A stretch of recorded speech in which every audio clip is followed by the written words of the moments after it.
다 같이 성경을 들고 일어서시기 바랍니다. 봉독해드릴 하나님의 말씀은 요한계시록 20장 12절과 13절 말씀을 제가 봉독해드리겠습니다. 이것은 하나님의 말씀입니다. 또 내가 보니 죽은 자들이 큰 자나 작은 자나 그 보좌 앞에 서 있는데 책들이 펴있고 또 다른 책이 펴졌으니 곧 생명책이라. 죽은 자들이 자기 행위를 따라 책들에 기록된 대로 심판을 받으니 바다가 그 가운데서 죽은 자들을 내주고 또 사망과 음부도 그 가운데서 죽은 자들을 내주매 각 사람이 자기의 행위대로 심판을 받고. 아멘. 앉으시기 바랍니다. 기독교는 부활의 종교입니다. 모든 사람은 죄의 삭스로 결국 이제 죽음을 당하게 됩니다. 죽음이라고 하는 것은 어떻게 보면 마치 인생이 끝난 것 같지만 성경은 죽음이 끝이 아니라 이 세상의 마지막 날에 하나님께서 그분의 절대적인 주권으로 아담 이후에 태어났던 모든 죽은 자들을 다시 살리신다라고 하는 이 부활에 대한 분명한 사실을 성경은 우리에게 교훈하고 있습니다. 그런데 이제 기독교 안에서 이제 부활에 대한 이 교리는 사실은 일치가 되어져 있지 않습니다. 그러니까 종말론적인 신학의 입장에 따라서 이제 부활에 대한 시기와 시점에 있어서 이제 차이가 있습니다. 지난 주에는 제가 이제 부활에 대한 신학의 입장에 대한 차이에 대해서 여러분들에게 말씀을 드렸습니다. 성경을 해석하는 데 있어서는 모든 사람들이 성경을 해석하는데 다 똑같지 않습니다. 같은 개혁주의 신학권 안에 있는 신학자들도 성경을 해석하는 입장을 보면 상당히 다를 수 있습니다. 그래서 이것은 어떤 우리는 인간의 한계임을 우리는 인정하고 서로가 그 해석이 다름에 대한 이 해석에 대해서는 절대적인 어떤 개인의 어떤 내 것만 옳다라고 하는 이러한 주장을 내세우고 또 자기와 다른 해석은 틀리다라고 하는 이러한 경거망동한 이러한 행위들은 기독교 안에서 교회 안에서 이것은 사실 없어져야 됩니다. 물론 이단과 사이비들의 성경의 잘못된 해석에 있어서는 우리가 그들까지도 우리가 용납해 주라는 말은 절대로 아닙니다. 이단과 사이비들의 성경 해석은 말도 안 되는 정말로 기가 막힌 그런 기신출 규모란 그런 내용들이 많기 때문에 그런 부분에 제가 말씀을 드리는 게 아니라 올바른 하나님을 믿고 섬기는 최소한 개혁 신학을 따르는 그 신학적인 입장권 안에 있는 어떤 그 해석에 대해서는 우리가 좀 더 마음을 넓히고 또 우리가 좀 그 부분들을 이제 포용하고 용납할 수 있는 마음을 피차가 가져야 된다라고 하는 말입니다. 지난주에 제가 이제 이 부활에 대한 이 시점에 대해서 여러분들에게 말씀드린 것 어떻게 보면 간단한 거예요. 그러니까 하나만 알지 말고 최소한 두세 개 정도 복수의 그 해석들을 우리가 알고 있으면 하나만 아는 사람들은 내 것만이 최고라고 하는 우월의식에 빠질 수가 있어요. 그리고 조금 이제 정신적인 인격적인 문제가 있고 장애가 있는 사람들은 한쪽으로 치우친 사람들은 나만 옳고 나와 다른 너는 틀리다라고 상대방을 비난하고 정죄하고 격돌하는 이러한 불상사가 일어날 수 있기 때문에 우리가 이제 해석에 대해서 개혁주의 신학권 안에서 이루어지는 해석들은 우리가 이제 서로가 다 공유하는 이런 것들은 여러분 상당히 괜찮다고 봅니다. 무천년의 이 부활론은요, 무천년의 종말론 신학은 마지막에 이렇게 정리가 됩니다. 예수님 재림하는 날이 마지막 날입니다. 그러니까 예수님 재림하면 죽은 성도들 부활하고 불신자들 부활해서 크고 힘보다 최후의 심판을 받고 영생과 영벌로 이제 나누어진다. 이게 이제 무천년의 종말론이고, 역사적 천천년의 종말론은 무천년과 무엇이 다르냐면 계시록 19장과 20장을 우리는 연속적인 사건으로 일어난다고 우리는 본다고 했잖아요. 초대교부들이 이제 그렇게 봐왔습니다. 그래서 역사적 천천년은 계시록 19장 11절에서 21절에 예수님이 재림하고 20장의 킬리아 에테라고 하는 천년기가 들어가잖아요. 그대로 역사적 전천년은 연속적인 사건으로 그것도 하늘이 아닌 이 세상에서 천년 왕국이 이루어진다라고 믿는 거예요. 그리고 이제 천년 왕국이 마치고 나서 계시록 20장에 나타난 이제 7절에서 14절에 나타난 이 사건들, 이제 마귀가 풀려나고 그 다음에 이제 땅의 사방 백성을 미혹하는데 미혹된 무리를 곡간마곡이라고 하고, 그리고 이제 하나님께서 불러서 그들을 대적하는 그들을 심판하고, 이제 20장 10절에서는 마귀가 최후의 심판 불못에 던져지고, 그 다음에 이제 모든 죽은 자들이 사라지면서 크고 흰보자 심판 때가 보이면서 처음 만든 처음 땅이 천연왕국의 땅은 없어집니다. 그리고 이제 책에 기록된 대로 심판을 받아서 영생과 영벌로 갈라지는 것이 요한계시록 20장에 기록된 내용이에요. 그래서 지난주에도 말씀을 드렸지만 요한계시록 20장은요, 요한계시록에서 가장 중요한 어떤 이 메가급의 어떤 그러한 사건들이 요한계시록 20장에는 다 모아져 있어요.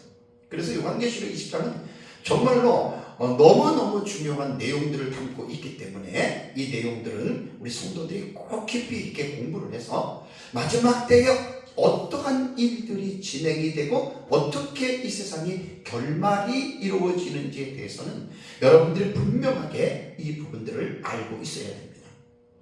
근데 역사적 전천년은 예수님 재림할 때 죽은 성도들이 부활하고 생존 성도들이 변화해서 천연왕국을 들어간다고 그랬잖아요. 이것이 초대 교부들부터 보아왔던 역사적 전천년의 정설입니다.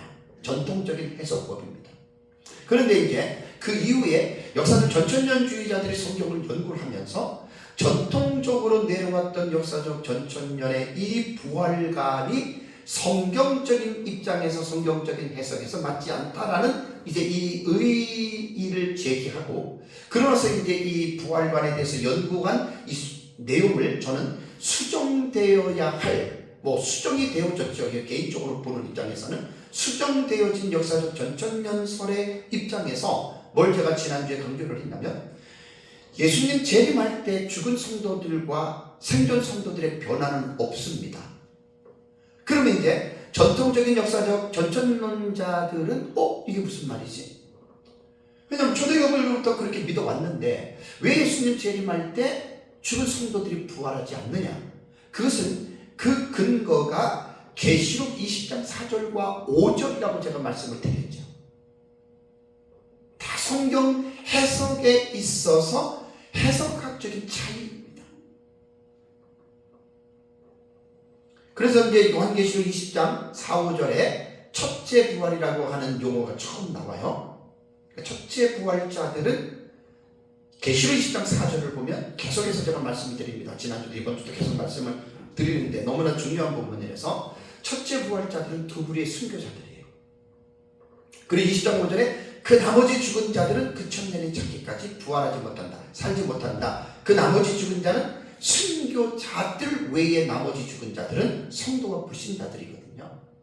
그러니까 성도들과 불신자들의 부활은 천년 왕국이 끝나고 부활하기 때문에 예수님 재림 때의 성도들이 부활하고 생존 성도들이 변화한다라고 하는 말은 무천년의 주장이지, 역사적 전천년은 재림 이후에 기다려서 천년 왕국을 우리는 믿잖아요. 그래서 이 부활론은 수정되어져야 할 이제 역사적 전천년의 부활론이라고 여러분들에게 제가 말씀을 드렸습니다.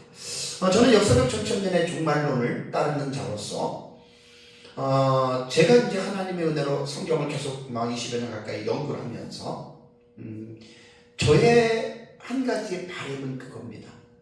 종말론에 있어서 역사적 전천년의 종말론이 초대 교부부터 내려왔던 종말론의 사상이 맞습니다. 이제 교회사가 학자들의 이제 그 정리한 내용들을 보면은 그레게리스에 나오는 학자가 지난주에 말씀을 드렸잖아요. 초대교회 한 2, 3, 4세기까지는 이레네우스가 보았던 종말론을 거의 그렇게 믿었어요. 사실 2세기에서 4세기까지는 무천년이라고 하는 종말론 자체가 없었어요.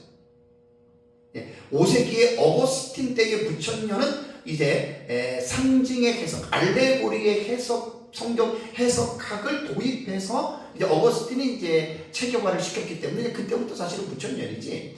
사도 요한, 그의 제자 폴리갑의 제자 이레네우스의 제자 히폴리투스 같은 그 2세기에서 4세기까지는요 역사적 전천년의 종말론을 봐왔다고 하는 것이 이제 그렉 앨리슨이라고 하는 학자. 이런 학자들이 이제 역사를 통해서 그들이 증언하는 바입니다. 그래서 저는 역사적 전천년의 종말론을 초대 교부 때부터 내려온 사상이지만 이것이 이제 계속해서 초대 교부 시절에는 어떤 신학이든지 간에 이 정립이 안 됐어요. 신학이 처음에 이제 출발하는 과정이었기 때문에 어떤 분야이든지 간에 신론이든 인재론이든 기독론이든 교회론이든 성령론이든 구원론이든 정립이 안 됐습니다. 그래서 초대교회는 그렇게 나오다가 5세기 이후에 이제 무천년의 설이 종교개혁 시대까지 거의 이제 상당히 많은 사람들이 무천년기설의 종말론을 따르다가 그리고 이제 종교개혁 이후에 이제 19세기에 존 넬슨 다비에 의하여 세대주의 전천년이 이제 태동이 되는데 세대주의 전천년은 디스펜세이셔널이라고 하는 세대론이라고 하는 그 뒤에 그게 앞에 붙었을 뿐이지 전천년의 사상이거든요. 그래서 역사적 전천년주의 사상을 존 넬슨 다비가 이제 리바이벌 했다고 보면 되는데 역사적 전천년이 이제 초대 교부에는 신학적 입장에서 정립이 안 되었기 때문에 이제 전천년의 신학적인 틀을 가지고 넬슨 다비가 세대주의 전천년을 만들었는데 문제가 뭐냐면 신학적 입장이 불건전합니다. 쉽게 말하면 개혁 신학의 입장에서 종말론을 정리한 것이 아니라 신학적 입장에서는 조금 불건전한 그런 개인의 주관적이고 이러한 개혁 신학권 안에서 멀어진 신학을 가지고 종말론을 전천년에다가 이렇게 만들다 보니까 세대주의 전천년은 클래식 디스펜세이셔널 이라고 하거든요. 프리밀레니얼리즘, 그러니까 세대주의적 전천년설. 이것은 사실 이제 문제가 많습니다. 클래식이라고 하는 것은 고전적인 세대주의, 처음에 만들 때. 그래서 이제 세대주의가 이제 쭉 흘러오다가 이제 역사적 전천년주의자들이 이건 안 맞는다고 해서 이제 세대주의가 전 세계적으로 급속히 이제 전파가 됐지만 거기에서 이제 그 잘못된 신학들을 거르기 시작한 것이 이제 역사적 전천년의 종말론이라고 할 수가 있습니다. 미국의 대표적인 학자가 누구냐면 조지 엘돈 레드입니다. 한 1970, 80년에 소천하셨는데 조지 엘돈 레드 박사라고 심약하게 아주 대거장이죠. 그분이 이제 역사적 전천년에 대한 이제 이 부분들을 사실은 이제 거의 세대주의와의 이제 그 구별을 시키는 세대주의가 왜 잘못됐는지에 대한 그의 책 복된 소망이라고 하는 이 책에서 세대주의를 반박하는 책, 조그만 책이에요. 그걸 조지 레드 박사가 썼습니다. 어쨌든 저는 이제 역사적 전천년의 종말론이 가장 성경적으로 옳다라고 하는 것을 오랜 시간 동안 성경을 나름대로 연구를 하면서 저는 종말론을 이렇게 결정을 했습니다. 그런데 이제 안타까운 게 뭐냐면 저는 이제 객관적으로 성경을 연구하기 때문에 전천년만 연구하는 사람이 아닙니다. 부천년, 후천년, 세대주의 다 연구를 해요. 저는 제 책이 그것의 하나의 결과물입니다. 제 책이 이것이 그 객관적으로 제가 종말론을 연구했다라고 하는 결과물이 이 책이에요. 지금. 그래서 이 책에도 여러분 제가 다 정리를 해놨지만 역사적 전천년은 초대 교부부터 시작된 종말론이라고 하는 어떤 그 종말론의 어떤 시작을 명시해놨지만 지금까지 2000년 동안의 기독교 교회 역사를 통해서 역사적 전천년의 이 스코프, 범위가 너무 넓어요. 한마디로 말하면 너무 혼란스러워요.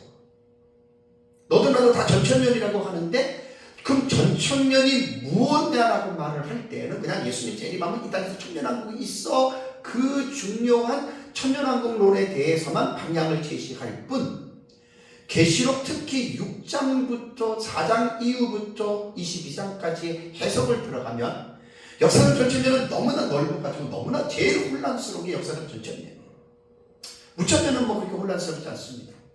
왜냐하면 무천년의 종말론은 해석을 하는 전제 자체가 사건으로 보지 않고 상징으로 해석을 하기 때문에 그건 뭐 1000만 명, 100만 명, 1000만 명이 해석할 때는 무천년의 종말론은 다 틀리게 돼 있어요. 그들의 기준 자체가.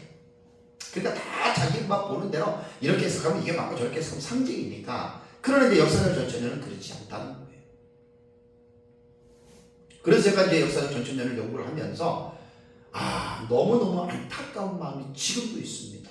왜 그러냐면 역사적 전천년이 무엇이냐라고 하는 정체성을 분명하게 내세우고 역사적 전천년 종말론 신학에서 구약의 다니엘서와 신약의 요한계시록을 역사적 전천년 종말론 신학의 입장에서 그 본문을 텍스트를 어떻게 해석하는지에 대한 그 해석법이 뭔가 어느 정도는 일치가 되어져야 되는데 너무나 혼란스럽기 때문에 저는 이 부분에 대해서 나름대로 개인적으로 기도하면서 계속해서 연구를 하고 있습니다.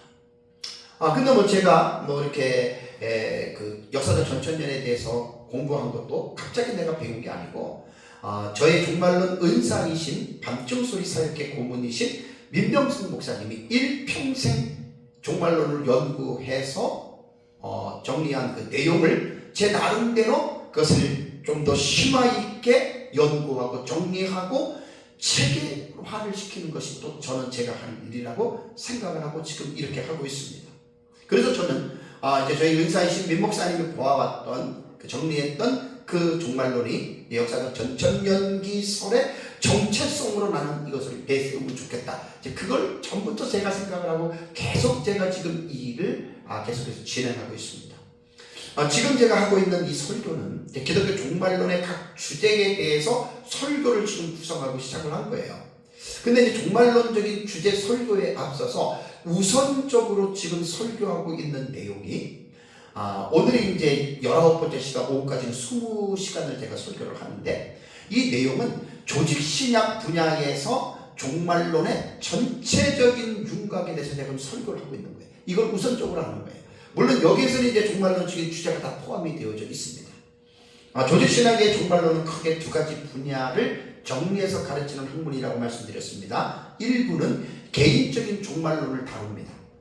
신학교에 가서 목사 될 학생들이 이제 조직신학을 배울 때 마지막 학기 배우는 것이 종말론이거든요. 이게 꼭 배워요.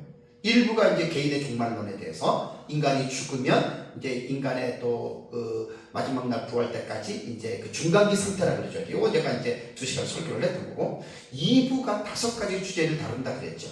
2부가 5가지 주제가 그리스도의 재림, 그 다음에 천년왕국, 3번째 주제가 부활, 4번째 주제가 최후 심판, 5번째 주제가 의인과 악인이 거하는 영원한 상대. 대단히 중요한 주제들입니다. 이걸 이제 신학교에서 조직신학에서 이제 신학생들이 이걸 이제 다 배우고 있죠. 그래서 이제 제가 지난주부터 설교했던 내용이 뭐냐면 이제 부활에 대한 이제 종말론 2부 우주적 종말론 3번째 주제인 부활에 대해서 제가 지금 설교를 하는 거예요. 그래서 이제 이번 주까지 설교하고 이제 다음 주부터는 이제 최후의 심판, 신보자 심판 그 부분에 대해서 제가 이제 설교를 하려고 합니다. 그렇다면 이제 부활에 대해서 이제 오늘 이번 시간하고 이제 오후 시간이 이제 오후 시간 총 정리를 해요. 부활에 대한 내용을 총 정리를 하는데 항상 성경 해석은요. 성경적인 성경이 무엇을 말하고 있느냐. 그러니까 성경에서 말하고 있는 내용을 말하는 것이 제일 여러분 중요합니다. 그래서 제가 부활론에 대해서는 성경에 기록된 용어와 이 표현을 그대로 가지고 와서 이번 시간에 제가 또 한번 부활에 대한 부분들을 여러분들에게 내가 지금 정리를 해보려고 합니다. 신약 성경을 보면은 부활에 대한 내용에서요. 부활의 시점 또 부활에 대한 이 내용을 딱 2가지로 표현하고 있어요.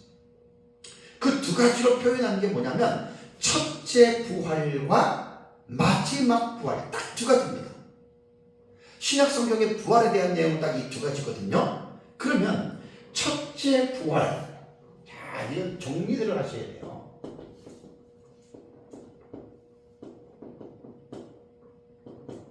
첫째 첫째 부활이라고 하는 이제 이 용어는 헬라어로 보면 해 아나스타시스 그다음에 헤프로테 이렇게 돼요.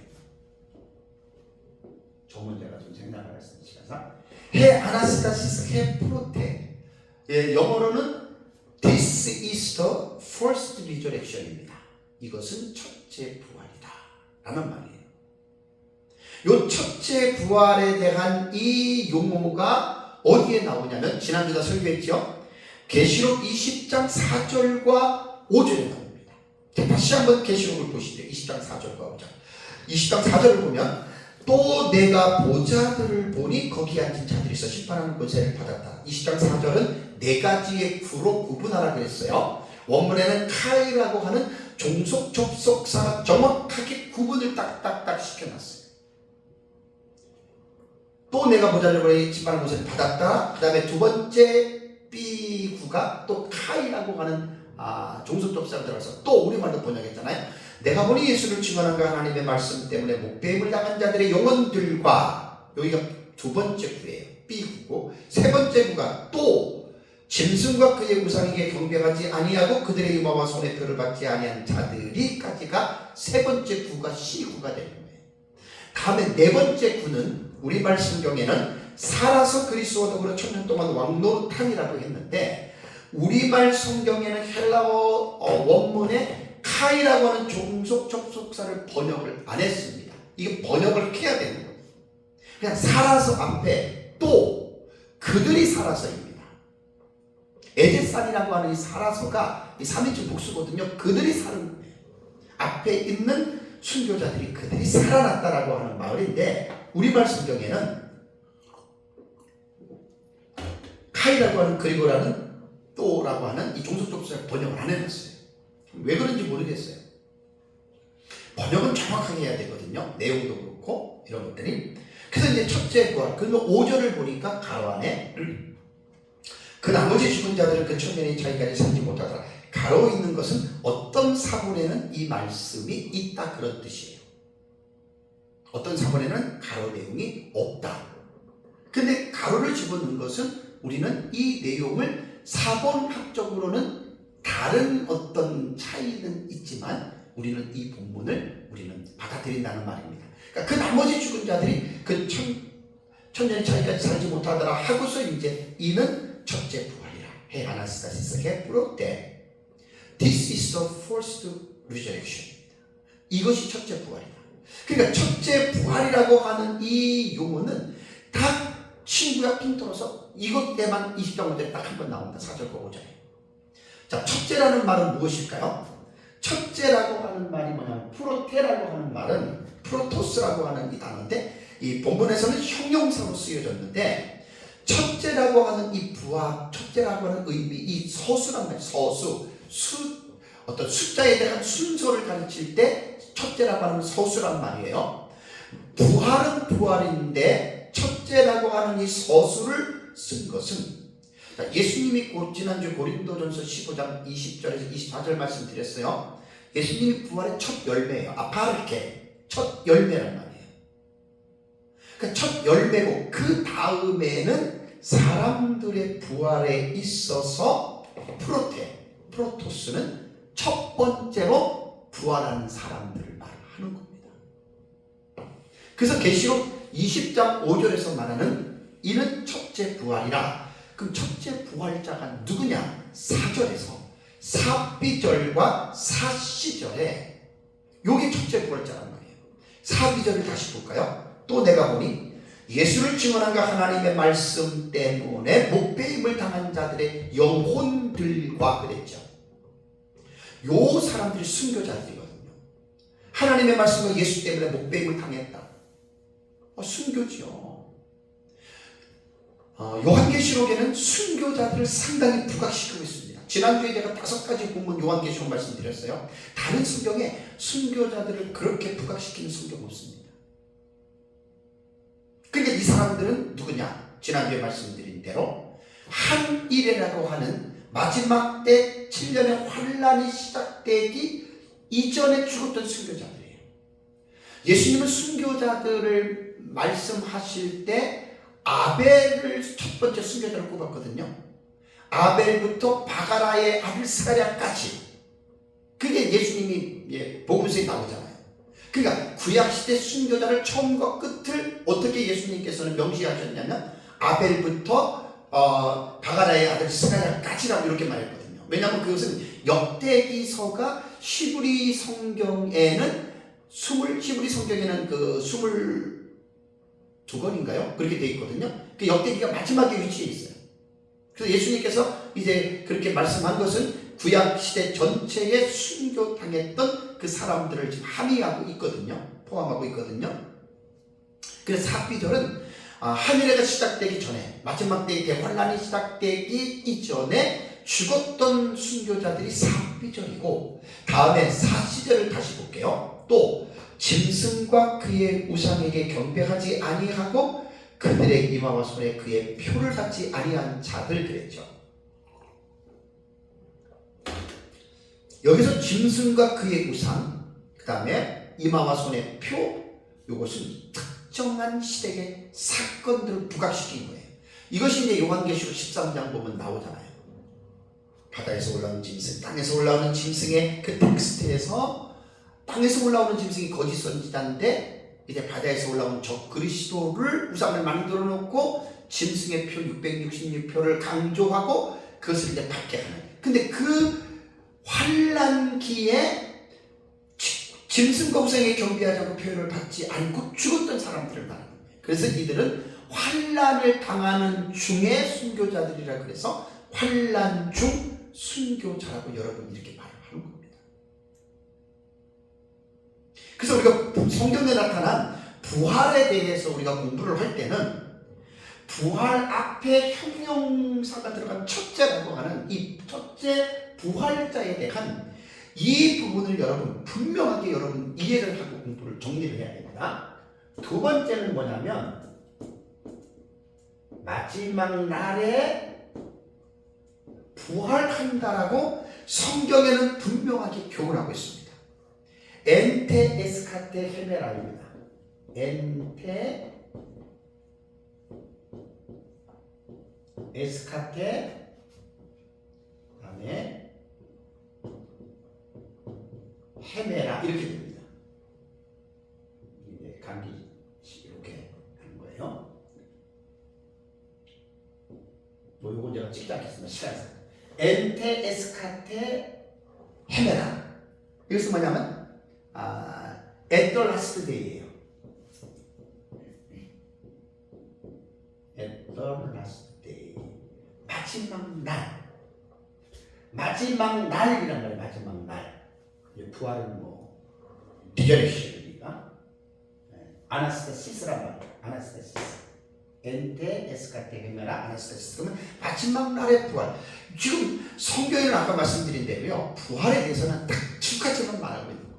첫째 부활과 마지막 날의 부활. 여러분 성경을 보면 어떤 사람들은 첫째 부활, 둘째 부활, 셋째 부활 이렇게 얘기를 하거든요. 여러분 성경에는 둘째 부활이나 셋째 부활이라고 하는 용어 안 나옵니다. 첫째 부활과 마지막 날 부활, 딱 이 두 가지 용어만 나와요. 그래서 제가 성경적인 설교, 성경적인 해석, 성경적인 설명을 강조합니다. 마지막 날이라고 하는 이 어느 시점을 구체적으로 명시한 이 마지막 날이라고 하는 용어는 예수님께서 요한복음에 4번 언급하셨습니다.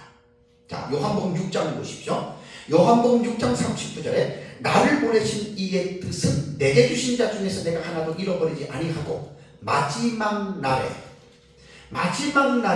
엔테 에스카테 헤메라, 마지막 날에 at the last day, 마지막 날에 다시 살리는 이것이다. 자, 요한복음 6장 40절 내 아버지의 뜻은 아들을 보고 믿는 자마다 영생을 얻는 이것이니 언제? 마지막 날에. 시점을 명시했잖아요. 마지막 날에 내가 이를 다시 살리리라 하십니다. 자, 요한복음 6장 44절에 나를 보내신 아버지께서 이끌지 아니하시면 아무도 내게 올 수 없으니 오는 그를 내가 엔테 에스카테 마지막 날에 헤매라. 마지막 날에 다시 살리리라. 요한복음 6장 54절에도 내 살을 먹고 내 피를 마시는 자는 영생을 가지었고 언제요? 마지막 날에. 마지막 날을 분명하게 예수님께서 네 번이나 요한복음에 명시했습니다. 엔테스카트 헤메라. 꼭 기억하십시오. 헤아나스타스 에프로 때 첫째 부활, 마지막 날 부활. 딱 두 가지 표현밖에 성경에는 없어요. 그래서 나사로의 누이인 마르다의 고백을 보면 마르다가 마지막 날에 부활하는 것을 믿고 있었어요. 자, 요한복음 11장 24절 보세요. 요한복음 11장 24절 지난주에 제가 예수님께서 죽은 나사로의 부활에 대해서 잠깐 언급을 했는데 요한복음 11장 24절을 보면 마르다가 이르되 오라버니 죽음 앞에 부활 얘기를 하니까 마지막 날 부활 때에는 다시 살아날 줄을 내가 아나이다. 그러니까 마르다는 마지막 날에 부활에 대한 이 부분을 알고 있었던 거예요. 그리고 제가 지금 이제 부활에 대한 정리를 이번 주 하거든요. 마지막 날 첫째 부활하고 마지막 날 부활하고 정리하고 오후에는 도표를 가지고 제가 연대기적으로 간단합니다. 그걸 여러분들에게 말씀을 드리겠습니다. 그렇다면 마지막 날에 부활할 줄을 안다. 마지막 날의 부활인데 마지막 날의 부활이 아까 제가 봉독해드린 계시록 20장 12절 13절이에요. 다시 한번 볼까요? 마지막 날 부활을 아주 구체적으로 묘사한 것은 여기밖에 없어요. 예수님이나 사도들의 교훈에는 마지막 날에 죽었던 자들이 부활한다라고 하는 말은 하지만 부활에 대한 현장을 정확하게 묘사한 것은 요한계시록 20장 12절과 13절밖에 없어요. 다시 볼게요. 또 내가 보니 카이에이돔이에요. 내가 보았다. 죽은 자들이 큰 자나 작은 자나 그 보좌 앞에 섰는데 책들이 펴졌으니 곧 생명책이라. 죽은 자들이 자기 행위에 따라 책들에 기록된 대로 심판을 받으니 바다가 그 가운데서 죽은 자들을 내주고 또 사망과 음부도 그 가운데서 죽은 자들을 내주매 각 사람이 자기 행위대로 심판을 받고. 그러니까 12절과 13절은 부활과 심판에 관한 이 부분이 혼재되어져 있어요. 혼재되어져 있기 때문에 지난주에도 말씀을 드린 대로 12절과 13절의 본절의 말씀을 순서적으로 제가 다시 풀어서 말씀을 드리면 바다가 그 가운데서 죽은 자들을 내어주고요. 사망과 음부도 그 가운데서 죽은 자들을 토해냅니다. 내어줍니다. 그러고 나서 죽은 자들이 다 부활합니다. 큰 자나 작은 자나 그 크고 흰 보좌 앞에 서 있게 된다. 그리고 죽은 자들이 자기 행위를 따라 책들에 기록된 대로 심판을 받는다. 이것을 제가 순서적으로 풀어서 여러분들에게 이제 말씀을 제가 지금 해드리는 겁니다. 그렇다면 본문에서 우리가 죽은 자들이 누가 부활하느냐, 여러분 이게 중요할 거 아니에요, 그죠? 네? 도대체 마지막 날에 이게 지금 마지막 날의 부활에 대한 현장을 사도 요한이 보고 스케치한 거예요. 그 본문에서 나오는 죽은 자들이란 이 본문만 가지고 해석이 안 되잖아요. 전의 문맥에서 4절과 5절에 보면은 첫째 부활자들이 나오고 그 나머지 죽은 자들이 나오잖아요. 참 이렇게 간단한 이 본문에 대해서 왜 지금까지 신학자들이 부활에 대해서 왜 그렇게 특히 역사적 전천년주의자들이 교부 시대부터 지금까지 왜 이렇게 해석들을 나이스하게 못했는지 정말 저는 너무 안타깝습니다. 물론 역사적 전천주의자들 가운데에 성경을 연구하시는 분들이 이제 제가 보는 민 목사님 관점에서 이렇게 해석하는 분들이 있어요, 없는 게 아니에요. 그 무천년주의자들도 이렇게 보는 사람도 있어요. 마빈 페이프인가? 그 사람 책 제가 지난주에 최근에 나온 2022년도에 나온 아주 신간입니다. 요한을 읽다.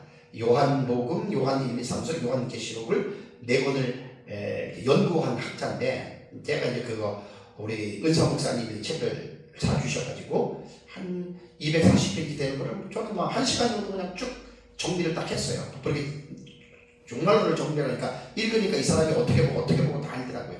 종합주의 해석인데 이분의 해석은 신기한 게 뭐냐면 20장 이후로 또 미래주의를 가요. 미래주의. 그래서 역사적 천천년처럼 예수님 재림 이후에 천년왕국이 땅에 있고 그 사람의 해석법에도 그 나머지 죽은 자들은 누구냐? 우리 해석과 똑같아요. 순교자들 외에 나머지 죽은 자는 성도와 불신자밖에 없잖아요. 그래서 이 20장 12절과 13절에 바다가 죽은 자를 내주고 음부와 사망이 죽은 자들을 내어줄 때 이때 부활하는 자들은 성도와 불신자들이고 이들이 부활하는 시점은 천년왕국이 마친 이후라는 말입니다. 그러면 지난주에도 말씀드린 대로 우리가 알고 있는 예수님 재림할 때 죽은 성도들이 부활하고 생존 성도들이 변화된다라고 하는 말은 데살로니가전서 3장 13절과 4장 16절과 고린도전서 15장 23절을 잘못 해석한 거예요. 잘못 해석한 거예요. 그래서 지난주 오후 예배 제 설교를 다시 들어보시면 저는 그냥 카더라 하고 뭐 누가 그랬으니 이러다 그렇게 말하는 사람 아니에요. 나름대로 모든 것들을 원어라던가 석이라던가 나름대로 주경신학적으로 조직신학적으로 역사신학적으로 저는 나름대로 연구를 합니다. 자랑이 아닙니다. 왜? 설교자는 설교를 할 때 최소한 성경을 그렇게 봐야 되는 거예요. 원문을 보지 않고 주경신학적으로 접근하지 않고 그냥 우리말 성경만 가지고 설교를 하면 설교는 되기는 되지만 정확한 설교를 할 수 없습니다. 정말 설교자들은요 원어를 계속적으로 연구하고 공부해야 돼요. 그래서 제가 지난주 데살로니가전서 4장 16절과 3장 13절과 그 다음에 고린도전서 15장 23절에 대한 이 부분들은 제 나름대로 서기적으로도 주경신학적으로도 여러분들에게 제가 이제 변론한 내용들을 여러분들이 다시 한번 기억해 보시면 되겠습니다. 그래서 이제 마지막 날에 이루어질 이 부활에는 뭐 바다와 사망과 음부가 그것을 죽은 자들을 내어준다라고 말하면 간단하게 지난주에 조금 제가 해석을 했지만 간단하게 이겁니다. 죽은 곳에서 그들이 살아납니다. 자, 그럼 죽음이라는 것은 뭐죠? 영혼과 육체가 분리된 거잖아요. 육체는 땅에 묻혀요. 영혼은 천국과 둘 중에 하나밖에 없습니다. 그러니까 지금 중간기 상태에 대한 개념을 올바르게 잡고 있어야 돼요. 제가 이제 다음 주쯤에 의인과 악인이 거하는 최후 상태에서 많은 사람들이 지금 회자되고 있는 음부, 낙원, 지옥, 그 다음에 천국 요 단어들을 제가 명확하게 제가 정리해 드릴게요. 어제도 어떤 여자 목사님 요한계시록을 좀 많이 연구해서 제가 좀 들어봤는데 이분들 얘기하는 거 보면 지난번에 그 송기철 장로님 같은 경우가 거의 같아요. 음부와 뭐 지옥을 하데스라고 하는 개념, 파라데이소스라고 하는 개념, 게헨나의 개념 원어는 가지고들 들어오는데 그들의 신학 자체가 개혁 신학자들은 중간기 상태를 제가 한 거 기억나세요? 지난주에도 제가 정리를 해드렸어요. 중간기 상태에 대한 보는 관점들이 5가지 관점이 있습니다. 근데 종교개혁자들 이후에 개혁 신학을 따르는 사람들은 죽음 이후의 중간기의 상태는 천국 아니면 지옥밖에 없습니다.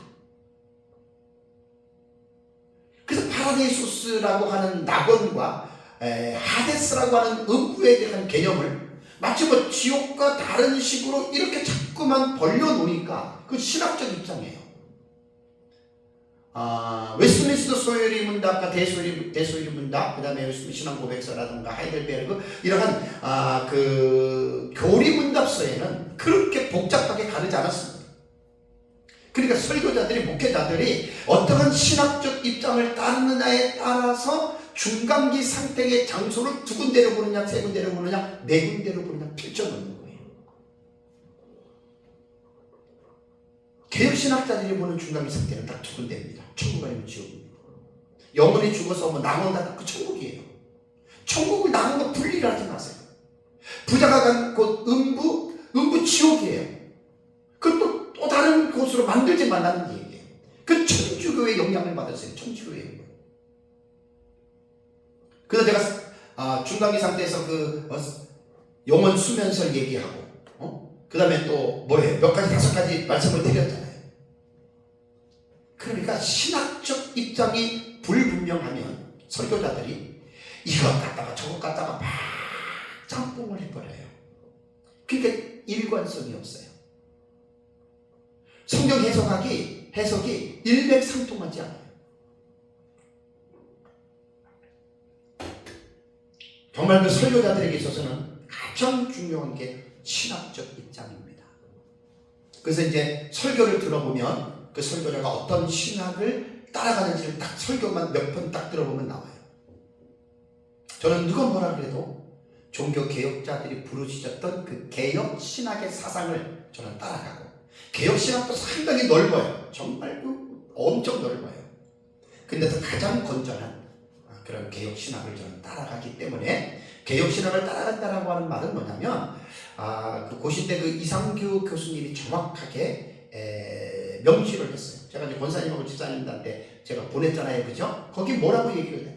다들 개혁 신학 전부 다 뭐 칼빈주의 얘기를 하는데, 그것이 객관적인 평가는 뭐냐면 신조들을 보느냐, 이걸 봐요.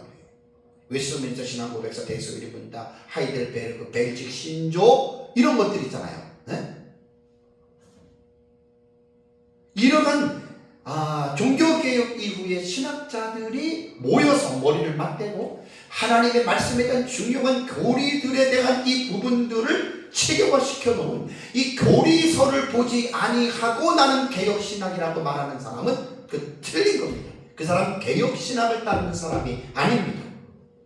한국의 많은 장로교를, 특히 장로교에 속해 있는, 교단에 속해 있는 장로교가 한 60% 되는데, 장로교에 속해 있는 설교자들 가운데 말이 개혁주의 했다 그러지 개혁주의 하는 사람들이 대박이에요. 그럼 뭘로 말씀드릴 수 있느냐? 교리서를 안 본단 말이에요. 교회에서 웨스트민스터 신앙고백서, 대소일이 본다, 하이델베르그, 이러한 어떤 스위스, 벨기에 신조, 스위스 신조, 프랑스 신앙고백, 이러한 것들을 가르치지 않으면 그 목사님은 개혁신학으로 부를 수가 없다는 말이에요. 다 자기의 주관적인 신학은 개혁신학을 했고 뭐 장로신학을 했고 어쩌고저쩌고 하지만 아니란 말이에요. 아니란 말이에요. 그거를 그 이상규 교수님이 개혁신학이라는 모시는 되게 정확하게 그분이 명시해놨습니다. 나는 그것이 맞다고 봅니다. 그러니까 사람이 죽으면 예수 믿으면 영원히 천국 가 있어요. 천국을 낙원이라고도 불러요. 그 두 가지 장소를 구분하지 마세요. 그 부자가난 음부 하데스 지옥이죠. 영혼만 가 있는 거예요. 영혼만. 근데 부활 때에는 어떻게 돼요? 영혼이 천국과 지옥에서 나와야 되죠. 그렇죠? 그래서 음부가 죽은 자들을 내어준다라고 하는 말은, 하데스는 영혼으로 봐서 지옥으로 보면 돼요. 혹은 좀 넓게 본다면 하데스는 무덤으로 죽은 자들의 거처로 해석이 되기 때문에 천국과 지옥을 같이 보면 돼요. 음부. 여기서 말하는 음부 하데스. 그러니까 고전 헬라어에서 하데스를 어떻게 사용했고 70인역에서 어떻게 사용했고 신약 성경에는 하데스를 어떻게 사용했는지를 폭넓게 봐야 되는데, 종말론을 연구하는 사람들 가끔 내가 이런 주제가 나오면 들어보면 이 신학적 입장이 뭐 개혁 신학이 아니고 대부분 뭐 이제 신정통주의, 그러면 벌써 이제 통합적 신학이거든. 그 달라요. 우리 개혁 신학은 상당히 거기 넓어요. 그러니까 거기에 있는 사람들이 꼭 이렇게 얘기를 해요. 송기실 장로도 통합적이고 어떤 여자 목사도 통합적이고 보니까 똑같이 얘기를 하더라고요. 그 신학이 그렇게 여러분 중요하다는 이야기입니다. 그래서 이제 죽은 영혼들이 부활 때에는 천국과 지옥에 있는 영혼들이 나와야 되잖아요. 그 다음에 이 땅에 있는 육체가 또 나와야 되잖아요. 그래서 바다와 사망과 음부가 죽은 자들을 내어준다라고 하는 말은 뭐냐면, 이 세 가지의 의미는 영혼과 육체들을 있던 곳에서 이들을 내어주어서 마지막 날에 동시에 이들이 영생체로 부활한다라고 하는 이 부분을 여러분 기억을 해야 됩니다. 자, 그렇다면 마지막 날이라고 하는 엔테 에스카테 헤메라라고 하는 이 마지막 날은요, 제가 한 5년 전에 하나님을 깊이 연구를 좀 했습니다. 자, 그런데 마지막 날에 일어나는 부활에 대해서는 신약 성경에 7개 단어가 사용이 됐습니다. 여기 보면 마지막 날의 부활에 관해서는 7개 단어군에서, 제가요 이거 한 5, 6년 된 것 같아요. 그때 부활론 연구할 때 서울에서 에스라 한 학기 강의하고 우리 교회에서도 이 설교를 했는데, 여기에 보면은요, 마지막 날이라고 하는 이 엔테스카테 헤매라 있잖아요. 요 마지막 날에 부활한다라고 하는 표현이 7개 단어군이라고 그랬죠. 7개 단어군을 제가 원어사전에 들어가가지고 딱 보니까 574회에서 6회가 나와요. 그러니까 이것은 뭐냐면 사본상의 문제입니다. 보통 이제 네슬 알란드 판을 우리는 보는데 가끔 저는 이제 제 CD에 그 스테파누스 사본이 있어요. 그거는 이제 슈퍼 바이블에 있는 거예요. 그다음에 이제 그다음에 그 UBS나 네슬 알란드 판 같은 경우는 제가 보고 있는 CD에 이제 바이블렉스에 있는 거예요. 거기에 보니까 이 7개 헬라어 단어군에서 마지막 날 부활에 대한 용어가 574회가 나오는데 제가 거짓말하면서 다 찾았습니다. 전부 다 복사해가지고 그 A4 용지 한 열몇 페이지가 되더라고요. 그걸 576개를 제가 다 샅샅이 봤어요. 그거를 모아보니까 그 단어가 어떻게 되냐면 명사형인 아나스타시스라고 하는 이 부활형의 아나스타시스가 나와요. 요것이 신약성경에 42번 나옵니다.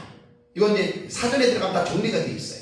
42번 나오는데 놀라운 게 뭐냐면 마지막 날 부활에 대해서 제일 많이 사용된 게 29번 아나스타시스 되어 있어요. 아까 첫째 번 아나스타시스 나오잖아요. 요 단어란 말이에요.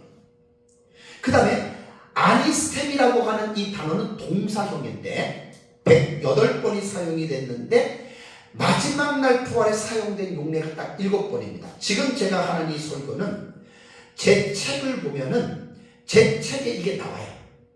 예전에 그 6년 전에 제가 이제 해놨던 것인데 요 제 책에 그 790 몇 페이지 나와요. 제가 써놨는데 여기 좀 다음에 이 책에 이제 온 거에 찾아서 말씀드릴게요. 제 책에 요것이 지금 나오는데 그 다음에 이제 에게이로라고 하는 이 단어도 동사형입니다. 에게이로라고 하는 동사가 143번 신약성경에 나오는데 마지막 날 부활에 사용된 용례는 15번입니다. 그 다음에 자오라고 하는 이 동사도 140번의 신약성경에 나오는데 마지막 날 부활에 딱 3번 이 용어가 사용이 돼요.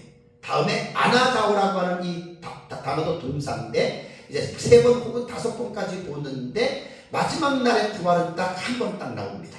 이것이 이제 계시록 20장 5절인데 TR이라고 공인 본문이에요. 이제 그 스테파누스 사본계에 있는 건데 요건 단어가 그렇게 돼 있고요. 다음에 이제 조회라고 하는 단어 명사입니다. 라이프로 하는 생명으로 번역된 이 단어도 한 번 나오는데 로마서 11장 15절에 나와요. 그들을 버리는 것이 세상의 화목이 되거든 그 받아들이는 것이 죽은 자 가운데서 살아나는 것이 아니면 여기에서 이 조회라고 하는 단어를 썼어요. 그래서 여기에서 살아나는 것이 마지막 날의 부활로 봐야 되고 7번째 엑사나스타시스가 있습니다. 엑사 아나스타시스 이게 딱 한 번 나와요. 명사형이에요. 이것도 부활로 사용이 됐는데 빌립보서 3장 11절 어떻게 해서든지 죽은 자 가운데서 부활에 이르려 하노니 바울의 갈망입니다. 죽은 자 가운데서 부활에 이르려 때 여기서 마지막 날 부활을 말하는 거예요.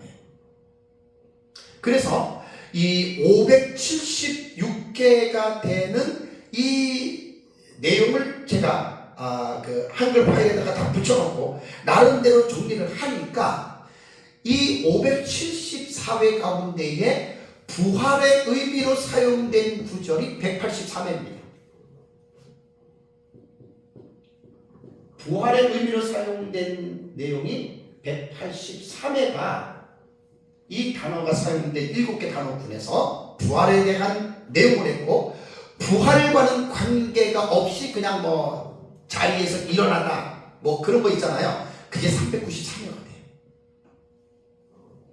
그래서 제가 마지막 날에 이제 이 부활이라고 하는 이 시점에서는 7개 단어군을 보니까 몇 번이 나오냐면은 이게 56번이 나와요. 마지막 날 부활이 7개 단어군에 56번이나 이 헬라어 단어에는 이 부분을 사용을 했다는 거예요.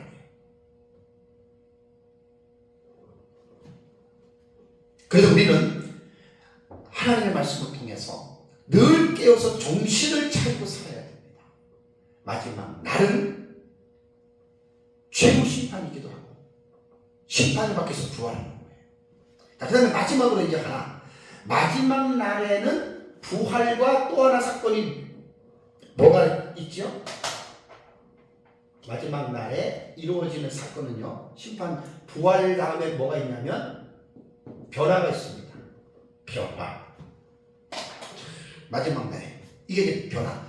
마지막 날에 이루어지는 것은 부활뿐 아니라 또 하나의 동반되는 사건, 되게 중요한 내용이에요. 그것은 마지막 날까지 육체로 생존하면서 살았던 성도들, 요 마지막 날에 죽은 자들이 부활하면서 살아있는 자들은 홀연히 변화가 됩니다. 자, 고린도전서 15장을 가보세요. 고린도전서 15장 51절과 52절. 변화는 여기 딱 한 문제 나와요.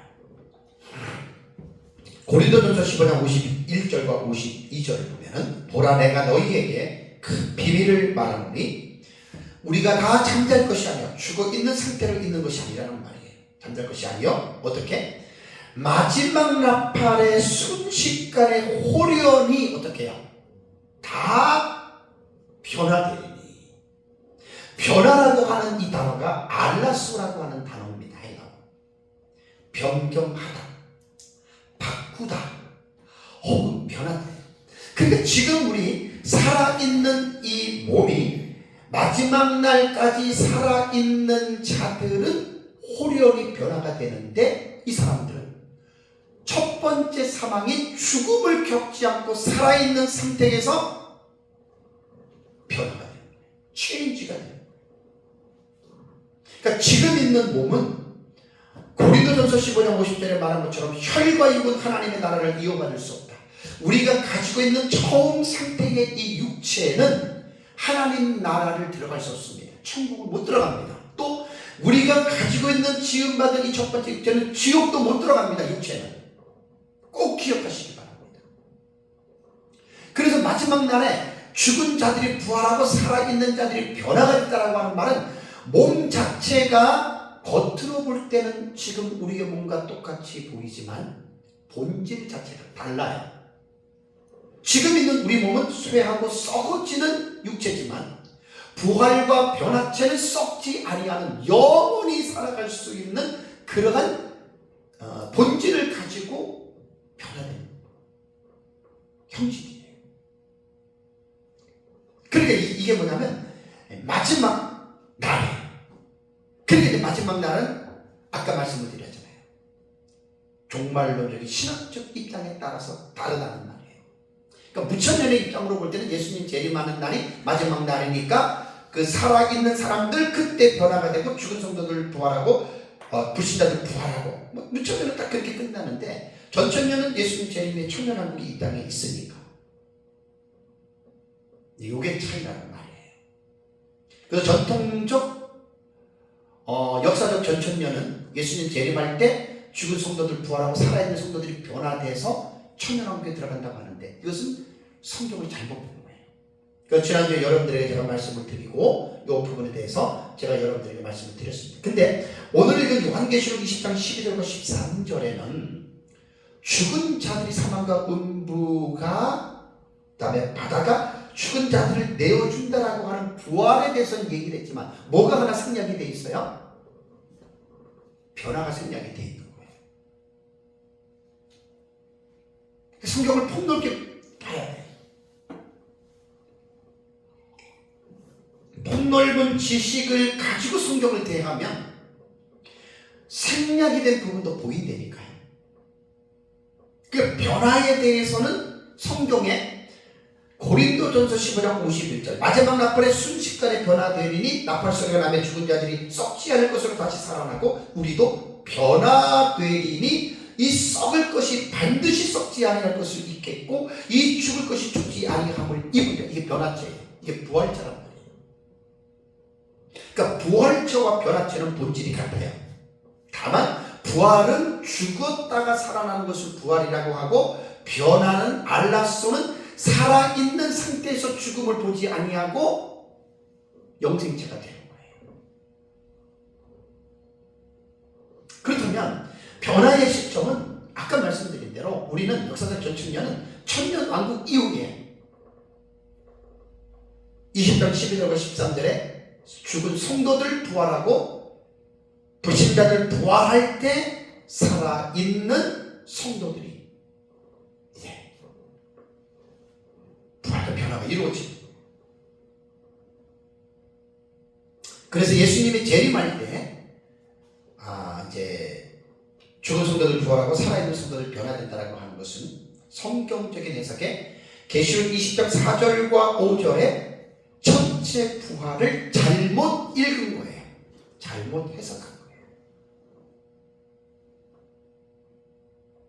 데살로니가전서 4장 17절 한번 볼까요? 데살로니가전서 4장 17절을 보면은 그 후에 우리 살아남은 자들도 그들과 함께 그룹 속으로 끌어올려 공중에서 주를 영접하게 하시리니 그리하여 우리가 항상 주와 함께 있으리라는 말이 나오죠. 요 부분에 보면은 무천년주의자들이 살아남은 자들이 공중에 끌어올려 주를 영접하는데 여기에 안라스라고 하는 변화라고 하는 단어가 있습니까? 없습니까? 없습니다. 전천년도 여기다가 변화라고 하는 단어를 집어넣은 거예요. 무천년도 집어넣은 거예요. 아무리 읽어도 변화라는 단어 없어요. 그냥 살아있는 성도들이 살아있는 몸 자체로 공중으로 예수님 재림할 때 올라간 거예요. 죽은 자들 부활하는 것은 환난 전 순교자들만 부활하고, 생존 성도들은 살아있는 육체로 그냥 올라간 거예요. 공중으로. 그래서 이들의 요한계시록을 보면 14장에 보면 15장에 보면 2절과 4절에 불이 섞인 유리 바닷가 있죠. 거기 올라가는 거예요. 그래서 그들이 이제 천년왕국으로 내려와서 이 살아있는 육체를 가진 성도들이, 생존 성도들이 천년왕국의 백성이 되는 거예요. 자, 역사적 전천년이나 무천년이나 세대년이나 구천년이나 종말론이 완벽한 것이 아니라 장점과 단점이 있어요. 역사적 전천년에 있어서 가장 무천년주의자들에게 공격을 받는 게 뭐냐면, 예수님 재림할 때 죽은 성도들 부활하고 생존 성도들이 변화됐다고 하는 영생체거든요. 그들이 천년왕국에 들어가서 자녀를 생산한다, 이렇게 이제 역사적 전천년은 이야기를 하거든요. 그런데 무천년주의자들이 공격입니다.